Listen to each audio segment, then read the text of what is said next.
I had been married to Sarah for 8 years. In the beginning, we were deeply in love, or at least I thought we were. We built a life together, shared dreams, and made countless plans for our future. I worked long hours to ensure we lived comfortably while she managed the house and pursued her hobbies. Everything seemed perfect until I started noticing changes in her behavior. Late-night phone calls, constant texting, and sudden girls' nights out that she never used to have.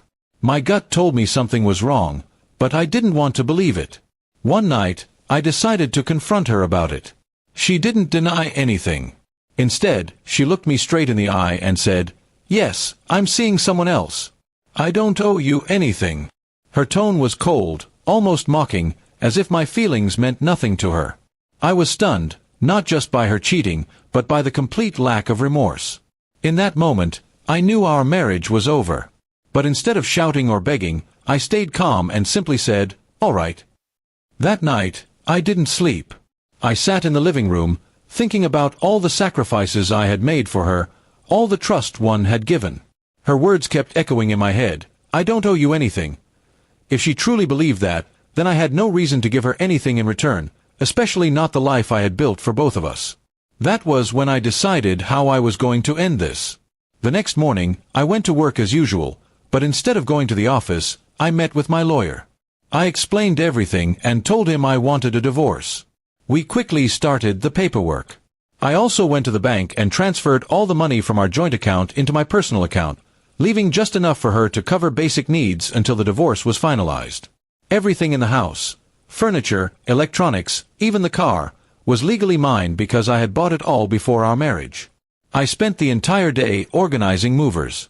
While Sarah was out with her friends, I supervised as they packed up my belongings. I didn't just take the big things, I took everything that was mine, down to the last spoon.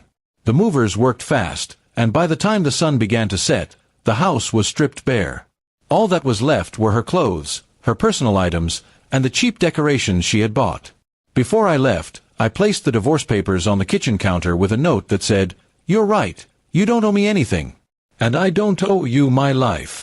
I locked the door behind me for the last time and walked away without looking back. I rented a fully furnished apartment across town, far away from her and the life we had shared. The next morning, my phone started blowing up with calls and messages from Sarah. At first, they were angry, accusing me of humiliating her. Then they turned into desperate pleas for me to come back and talk things over.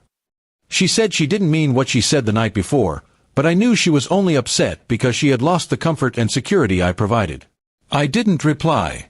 Later that day, one of her friends texted me, saying Sarah had been crying and screaming when she walked into the empty house. She couldn't believe I had taken everything so quickly. Apparently, she had thought she could keep cheating while still enjoying the life I worked for. She underestimated me. Over the next few weeks, she tried every trick, apologies, promises, even threats, but I stayed firm. I told her that once trust is broken, there's no going back. She had made her choice when she decided my love and loyalty were worth nothing. Now, she was living with the consequences. I heard through mutual acquaintances that she moved into a small apartment and started working extra hours just to get by. The man she cheated with didn't stick around. Once he realized she no longer had the lifestyle she was used to, he left her. The irony wasn't lost on me. She traded stability for excitement, and ended up with nothing. As for me, life became peaceful again.